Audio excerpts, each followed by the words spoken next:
We interview everyday people like yourself that uplift and empower, shifting the narrative of news from a traditional negative experience to more impactful.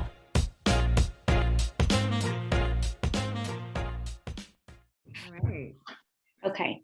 So from my understanding of HBCUmADe 105, you guys are bringing awareness and advocating, just kind of like, I don't know, what was one word that you would use to describe if you had to put it into one word? I like the awareness. Okay. So ultimately bringing awareness. And so with that, what impact do you both feel that HBCUs have on them, on the people who attend them, as well as the power that they have when they're unified? Isaiah, you want to hop into that? Definitely. I believe that HBCUs have a lot of power, and when they unite, they have even more power. I think the thing that is to be noted, especially in these times, is that we're kind of seeing these viral sensations going on with HBCUs and them coming into pop culture. But the work has been being done at HBCUs for a long time.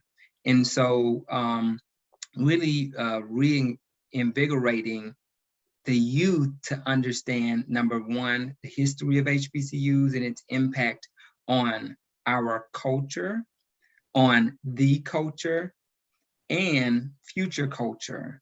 And I think that's what we're seeing play out right now, is that people that can impact, so those who can be admitted to HBCUs and experience the culture, they're being re-engaged. Alums have always kind of had that kind of spirit that we're seeing, but that is something that I think is going on right now. Hope, is there anything you want to add to that? Tech on the back? I totally agree with everything Isaiah said, and even going back to that word of awareness that HBCUmADe 105 is trying to do. I know a lot of times we might consider or think of some HBCUs and they're like a handful that people are always talking about, whether it's FAMU or Howard, just like the Hampton. There's certain schools, and for me, it's always been about, let's make sure that we're bringing awareness to other schools that are not quite as advertised. Because everyone can't attend those schools, right? And sometimes you need to be in your hometown or in your state. So, hey, let's talk about this school over here. It's a smaller school, but it might be the best thing for you. And even to be in this area, I was talking to a person one day and he was like, I didn't even know about a Morgan. He really almost didn't even know about a Howard. He lives right here in Woodbridge, Virginia. But then it's like, what are the guidance counselors telling them? What are their teachers telling them? So if they can go to a place where it's like, hey, we're telling you about these schools, we're telling you about these programs, here it is, we are helping your awareness of the situation, so it's important. So I would like to start at the beginning. I noticed that both of you two attended HBCUs at one point or another. And so what about y'all's experience caused you to start HBCUmADe 105 and start this awareness? So I attended Morgan State University, and I was there a while ago. And I was on the choir there, which was a phenomenal experience. I was there during the era of Dr. Nathan Carter. And that was just a big time for choir. So the experience of being on the choir, getting that level of discipline, traveling all over the world. But in addition to that, becoming an AKA at Morgan, chartering Sigma Alpha Iota at Morgan, and just having these opportunities to connect with people was like, oh my goodness, this culture right here, this is woo, this is great. I love this experience. And so later on, dealing with some of my neos, people I brought in after me for AKA, we had some sisterly type of event. And I said, HBCUmADe. We are HBCUmADe twice over. We graduated from Morgan State. We pledged Alpha Kappa Alpha, Alpha Delta chapter. We're HBCUmADe. And it's a lot of people now who are HBCU made. This is what binds us together. Let's put it out there. Let's see what happens. And that's literally what happens. And then I brought along Isaiah, who can tell you a little bit more about himself. Definitely. So I'm Isaiah Brandt, and I attended two HBCUs, Grambling State University and Florida A&M University. I think what I really noticed about the HBCU culture, number one, for me, it was a breath of fresh air because I was not around a lot of African Americans in an academic setting prior to going to college. So it gave me some type of, I don't even know if there's I kind of had a little, like the only African American in the room fatigue prior to going to school. And I was able to just kind of breathe in college and really engage in our culture in a more in-depth way. I think that we see what's in the media, but really dig into the history of how things came about, especially for our community, learning about the history and seeing that majority of the people that did major things in the path as far as civil rights and those types of things were connected to HBCUs. I was like, wow, we've done a lot. And most HBCU advocates will let you know that HBCUs, they're not the only option, but they should always be an option. Yeah. And that's the main thing that we advocate here at HBCUmADe. There are lots of universities and lots of experiences that you can partake in going to college. But always make sure that HBCUs are an option. And that's not just for African Americans. If you look at the history of HBCUs and their graduate programs, one of the major things that we've been fighting for is to get those programs back because they were taken away from us. If you look at large regional institutions in states that were built through the 70s and the 80s, they took programs and duplicated them that were already thriving at HBCUs and had a large enrollment of white students in those programs. Ask people from Morgan where they got their master's from. Ask people from Bowie where they got their master's from. Ask people from Florida A&M where they got their master's from at a certain era, and you will see there are a lot of pharmacists that come through FAMU that are not African American. And so we have also been inclusive since our founding as well. Those are things that we have to really put out in the forefront because there's some people who will argue that if you go to HBCU, I can be, you're missing out on real world experience. But there's so much diversity at HBCUs, and there's so much diversity within HBCUs. There's an HBCU for everyone, and so those are the things that we want to bring to the forefront. Okay, so the first question that I have in response to you, both of your responses, what is the year of y'all's founding? What year did you start? Definitely. So Florida A&M was founded in 1887. Oh, sorry. Your HBCUmADe. When did you? Oh. Sorry. Oh, I was like, is this a history question? I apologize. We know our history. HBCUmADe. Let's say unofficially, probably 2019. Mm-hmm. I think that's when I had the vision to say, let me go ahead and get this name on the Instagram page, right? Because I see where this could possibly go. Mm-hmm. So let me go ahead and do that. And so it's kind of gone along since then. Yeah, let's go with 2019. 2019. Mm-hmm. And the second question that I have is a follow-up to Isaiah. And you said that, even though HBCUs may not be the option for everyone, they should at least be an option. I am from a suburb of Dallas, and HBCUs were not presented to me as I went to college. It was very much, I either need to go to a 4-year PWI, or in my case, an HSI, or a community college. So how do you combat the fact that people tend to look down on HBCUs?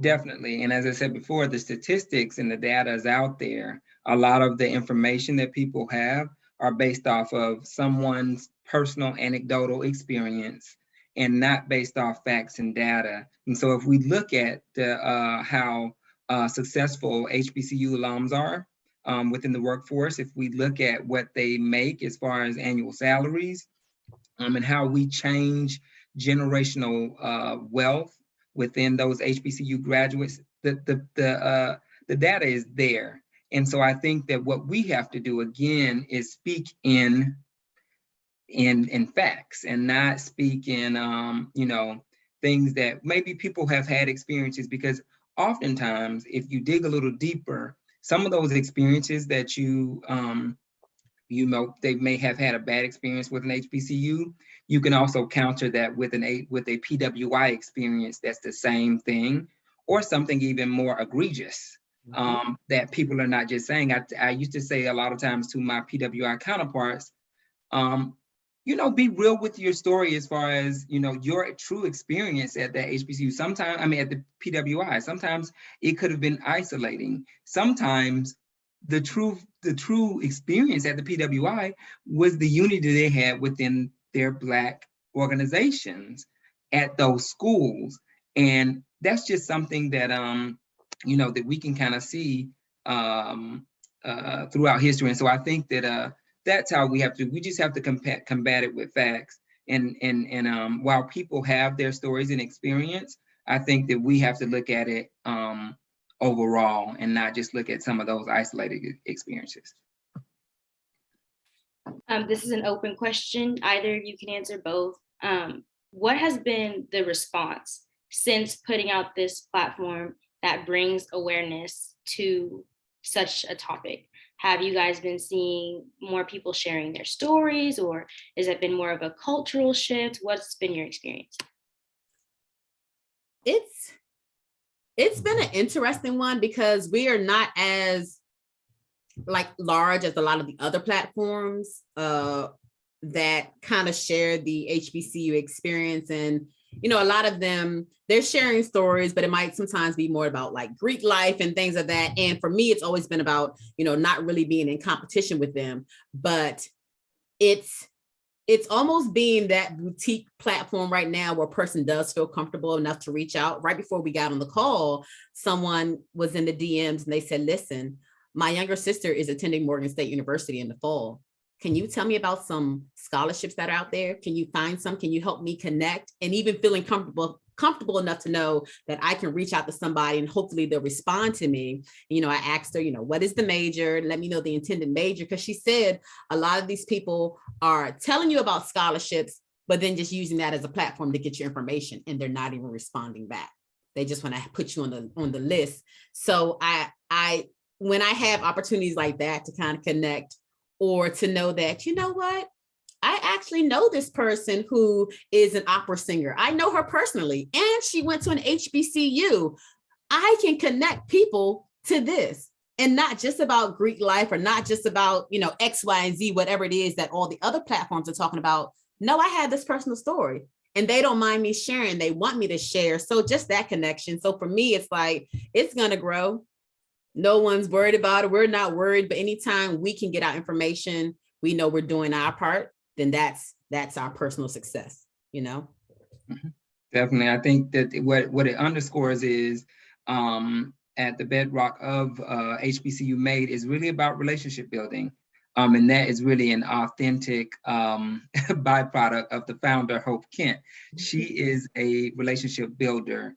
And with that, it's a selfless relationship building. So it's not that we have to get anything out of it, but it's really trying to connect students, connect stories to students who may be wondering about different things, you know. So if there are fee waivers out there for out-of-state students, or if there are things, and those are the little, that I think that is the niche that HBCUmADe has, is that just finding those things, as you were saying before, because it's disheartening to hear that you didn't have a lot of exposure to it when there's a huge classic game that comes to Dallas every year at the state fair between Prairie View, if I'm not mistaken, and Grambling every single year.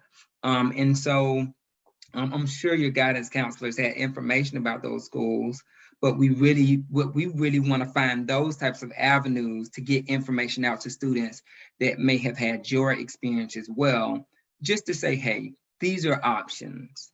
And if you're an African American student, you should just know, just especially with it being Black History Month, if you don't attend, you cannot negate the power and the organizing that happen on HBCU campuses that afforded us to be in the place that we are today. So if you do not attend, it does not mean that you can't be a supporter.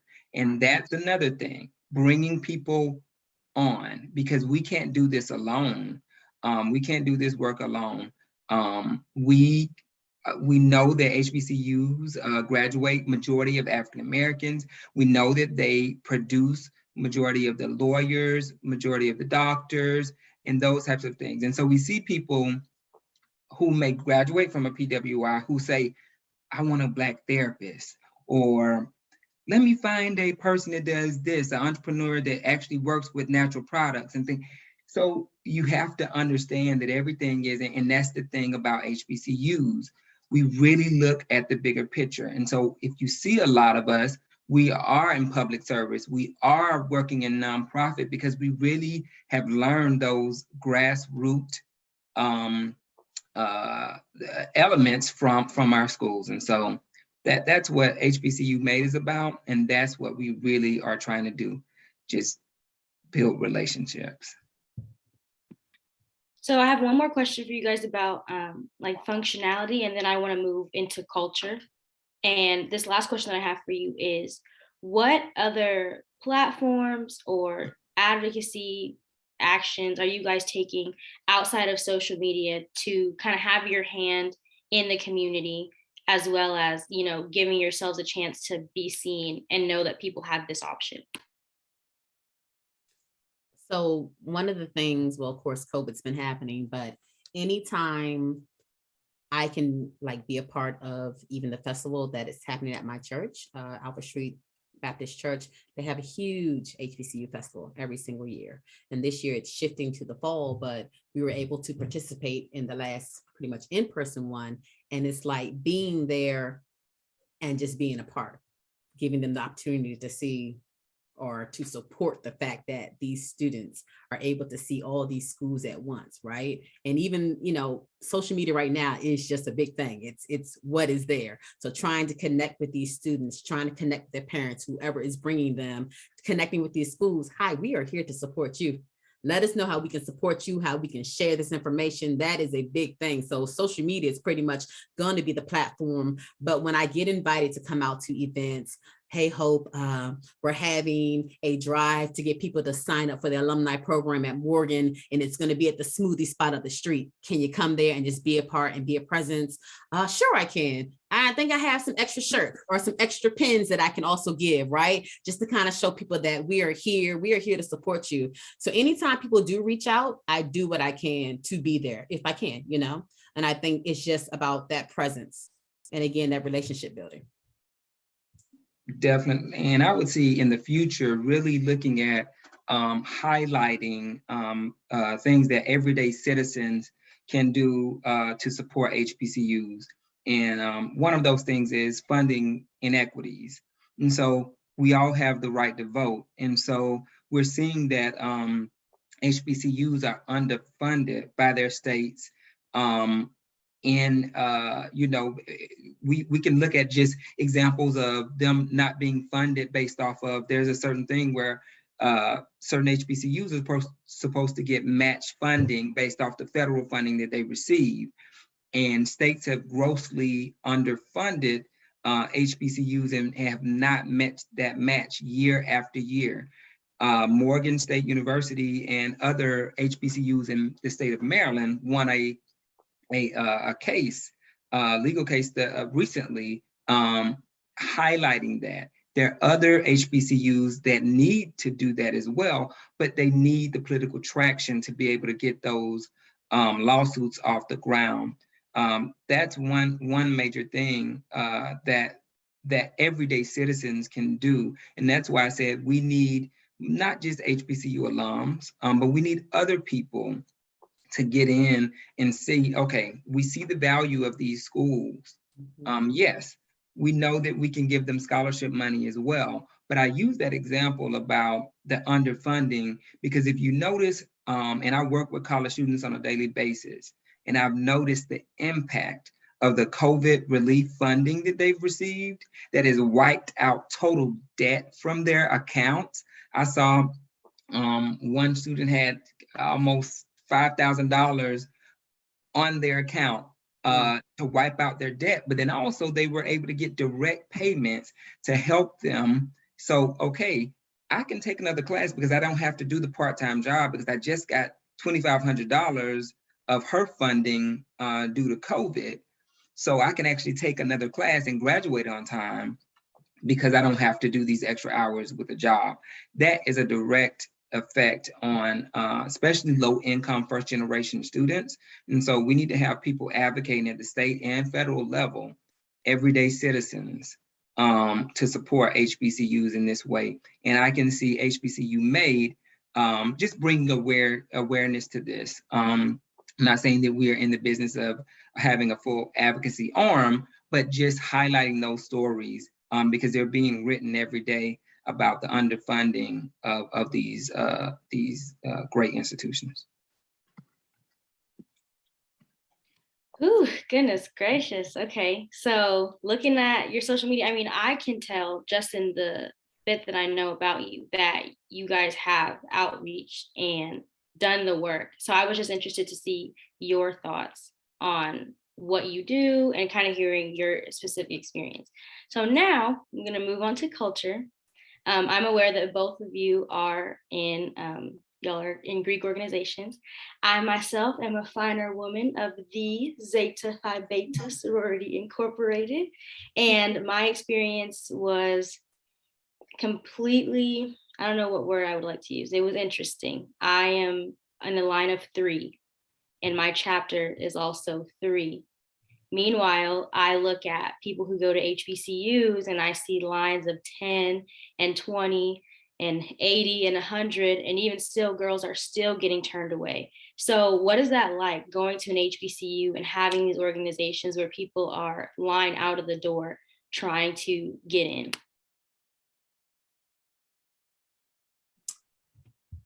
What is that like, seeing it or being in the line? Just both, because Greek life or Black Greek life is basically non-existent at PWIs. We all struggle with numbers. So I'm interested to hear how it is at an HBCU. I mean, it's definitely competitive. And I guess no matter where you are, there's a level of competitiveness, a competition, whether it's 100 people out the door or just 10, and it's still, if the chapter is only taking in 2 or 3, you are in competition with someone else. And it's an interesting space to be in, right? And I mean, I've known people who have gone to multiple organization rushes, we're going to go to all of them until we get picked. And I'm not saying that's what I would advise you to do for anyone who watches this interview, but that is the culture. It is the culture. And I mean, you're constantly finding yourself when you're in college. Shoot, you're constantly finding yourself throughout life, right? But now it's this whole thing of, now I want to pledge something. And some people, that's been ingrained in their family history. They grew up watching their mother who was an AK or their father who was a Cap. And this is just what they've seen. They know, once I get to school, this is what I'm doing. And then other people who are like, hey, that's pretty cool over there. Let me see what that is. And so you just kind of get in where you fit in. So I never really felt the tension of it all. I did feel the competition. I did feel that whole thing of what I got to do now, right? But it's just, that was it. I don't know. Definitely. So I'm a member of Kappa Alpha Psi. I actually joined at the alumni level. And so was initiated at alumni level. But I will say this, just the impact I can see that, as I said before, with undergraduate chapters, creating that sense of brotherhood, especially at a PWI, those are usually the leaders on campus that are in these organizations.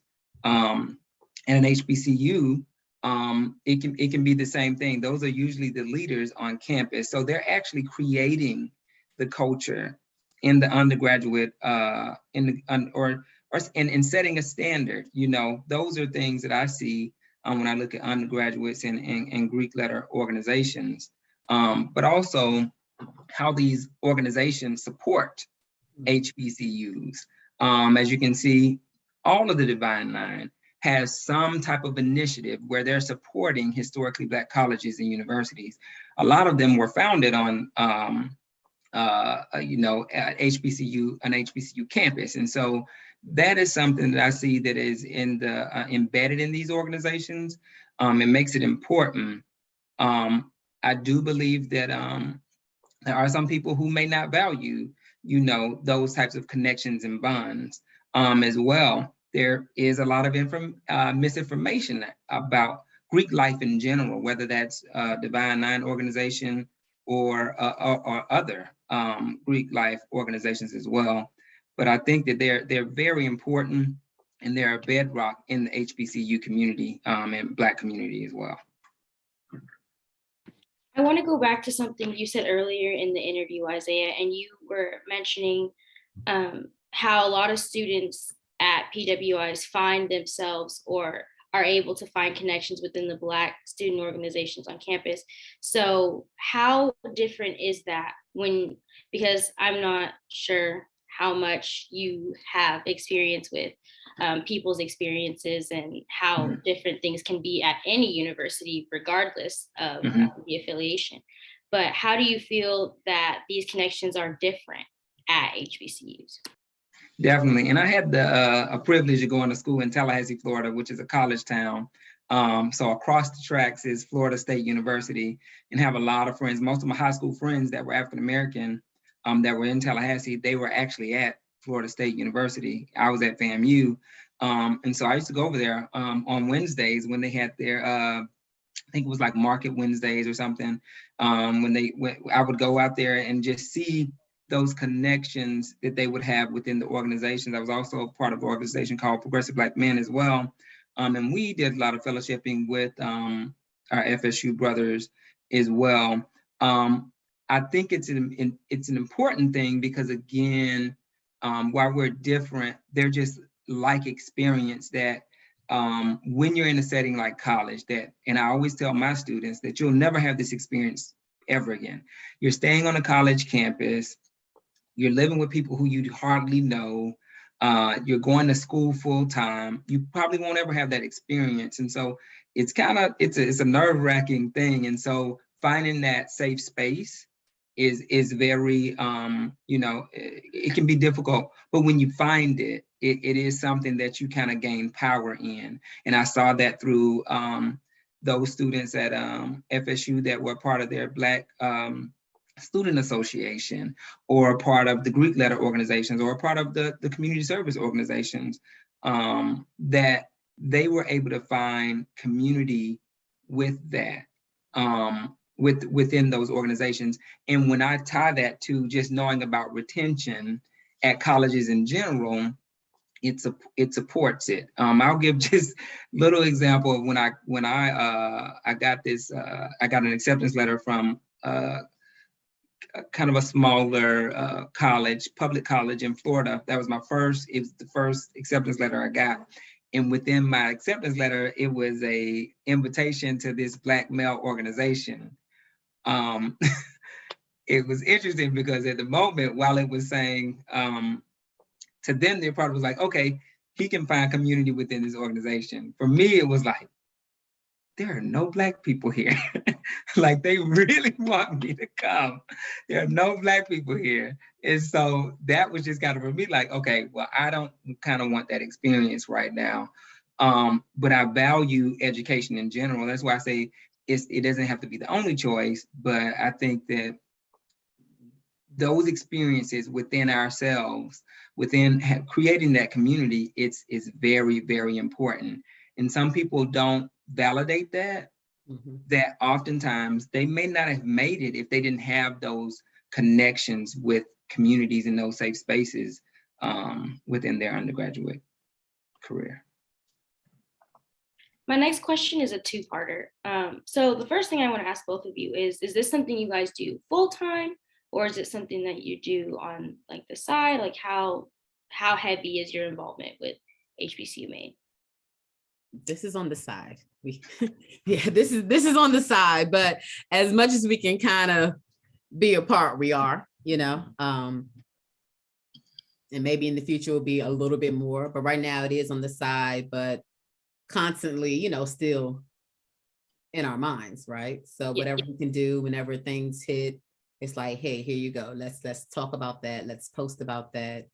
And still, like I said, again, connecting with people who are reaching out and having inquiries about things, or even other organizations. I think last year they were like, oh, well, you guys have a big enough platform. Can you please advertise the Black Restaurant Week for us? Help us advertise it, right? Just little things like that. And then you're like, okay, it kind of works out, because then once your logo is going on their stuff, people are kind of seeing it, pushing it out more. But it's on the side, but definitely always in the forefront, right? Definitely. And I think when you're immersed in the culture, it just becomes just a part of who you are. And so I think that's a major part of what we do. We just have a genuine love for HBCUs, number one, but it also, if you like it, our emails, we get emails about school related things or activities, or we're seeing people post things, because that's just a part of our social and personal algorithm in our lives. And so that's why it's not just, even though it's part-time per se, we're kind of just immersed in this culture and 24 hours a day. I asked that to kind of get a gauge on, because as you have already answered, it's on your mind constantly. Mm-hmm. But with that being said, what are some challenges and successes that you guys have faced? I guess to make more sense with my last question, if it was something you're doing all the time, then some of your problems might be a little bit bigger. But if it's something you only dedicate a certain amount of time to throughout a week or throughout a month, it might be different. Yeah. So for me, in general, time is always just a challenge, right? Just time. There are so many things I want to do, so many things I want to create that relates to the HBCU platform, or so many other, it's been even, I guess, blogs per se that I've wanted to create. And I made a couple of them that related to HBCU graduates and their experience there. And it was whole stories and pictures, but again, stuff like that, it does take time, especially when you have a full-time job, or like myself, when you're in school still currently. So it's like, just trying to make that all happen. But when I can, I go towards it. So time is really the biggest challenge. And then just trying to sometimes find other people who can come on and maybe say, hey, could you take over that? Right. But even with that takes time. So the biggest challenge, but again, another success is just seeing the platform grow and not despising the maybe smaller beginnings. It's okay. Like, I know that it's growing. And even if someone doesn't follow, but that video clip, it got a whole lot of eyes on it. So they're, again, aware, right? So it will grow, and success. And I would say that startups are not easy for any of the entrepreneurs out there who know startups are not easy. And so scaling up can be something that is very difficult, especially if revenues aren't matching some of those revenues that the 9-to-5 is providing. I think that's important. But again, we knew that we had to be in this fight. And so however that looks, we knew that we had a voice and that we wanted to contribute to that. But it is a constant, tug of war of really how do you scale up in those types of things. Of course, if we had access to capital, we would grow this thing quickly, very, very, very quickly. But those are some of the growing pains for any startup as well. That leads me into what I want to ask next, which is you kind of touched on it a little bit, but why you? Why you two? What about your experience and your mission let you know that it had to be you to make your voice and your position and your pride known? Why not us? Why not us? But again, when I had that vision, even to kind of come up with the name and have that vision to get that Instagram just name, I was like, this is something else. And sometimes I don't know. I had that a lot of times, even with the mentoring program that I started. It's like, it's something in my spirit that says, you know what, Hope, you are that person who's going to connect dots. You are that person who is going to build relationships. You are that person who, when you read a story, before you post it, you are that person who's going to fact check on your own before you even put it out there, right? To make sure that things are in place. And I don't think there are a lot of people in some cases doing that now. And I know, but you know, I hope you do that. You do that. You're a person. And I know, like Isaiah, he's just, I call him Mr. HBCU. Like, he knows a lot of stuff, right? He is connected in that sense.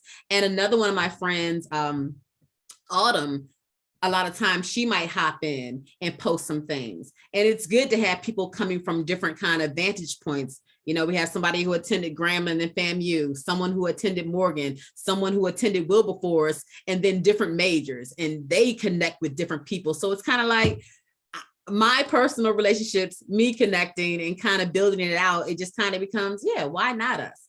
And we are here and we are doing it, and we're just going to stay in the race and continue.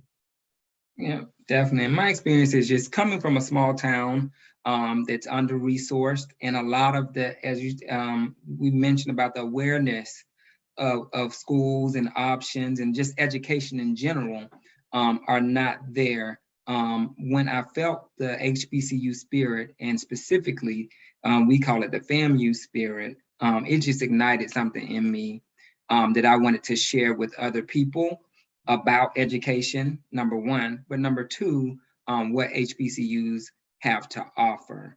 As I said before, seeing these schools, where some people come from families making below the poverty level, and seeing that next generation being able to own homes, buy several homes, be developers, real estate developers, and those types of things. You see a major shift in the paradigm of people's families as it relates to attending these institutions. And so I wanted to share that story because, again, I didn't come from an area that appreciated, I would say, HBCUs.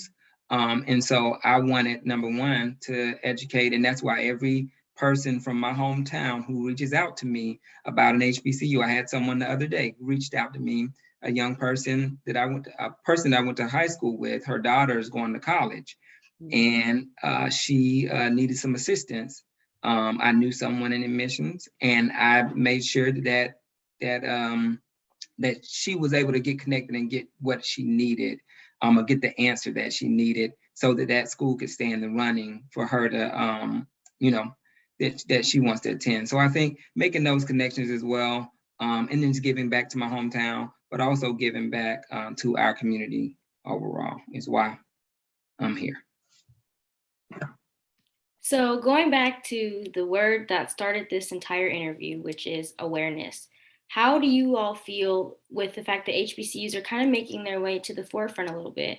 Big example, Beyonce Homecoming. She made an entire show at Coachella to highlight some bit of Black culture and experiences at these universities. Another example, on TikTok, you're seeing more and more people showcasing their experiences at these homecomings, which is a big part of the HBCU experience. And just in general, how does that feel to see that what may not have been heard about as much has kind of been highlighted and promoted? It's inspiring. It's inspiring to see, and it makes me say, or think about the fact that maybe hopefully other people now will begin to share their experiences, and celebrities who actually attended and graduated from HBCUs.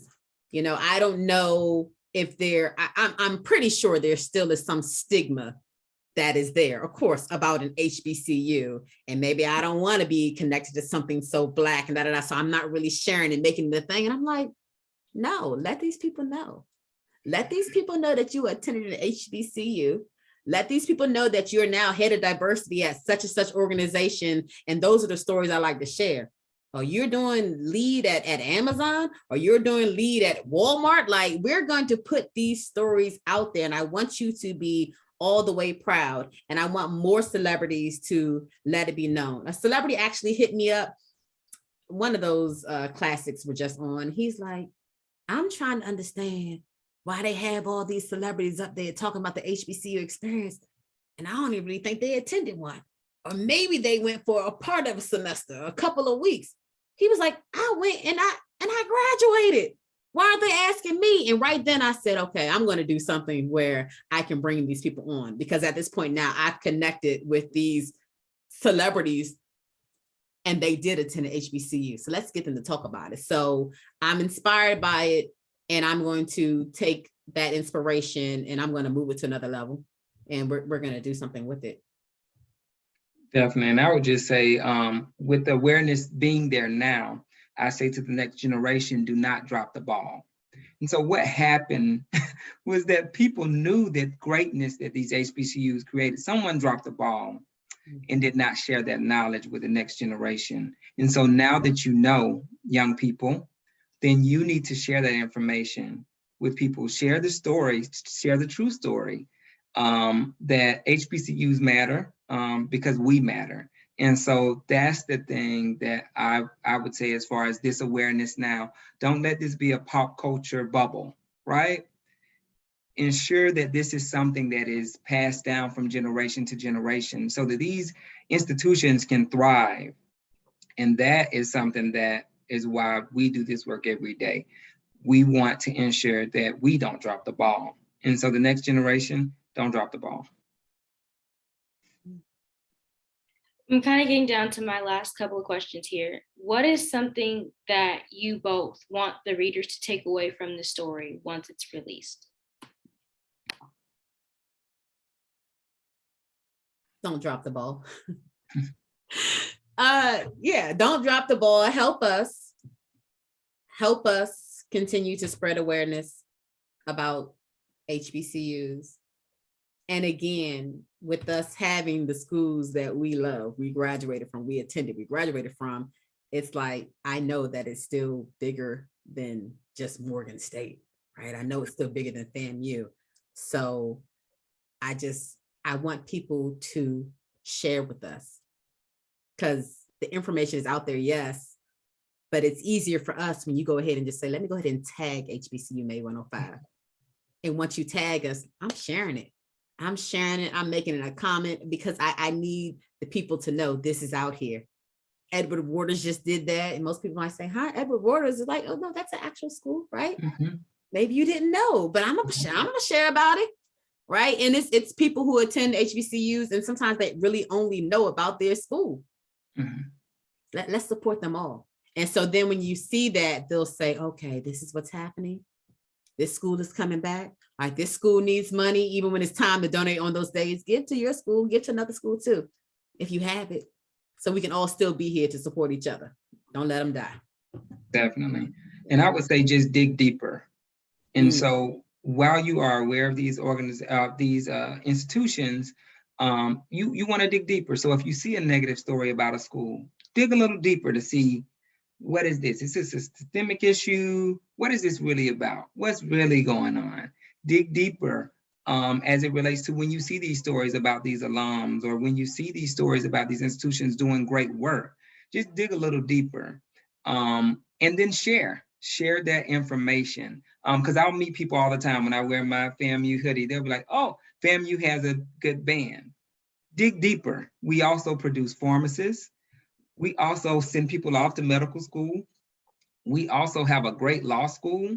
So dig deeper. You may know about the band, yes.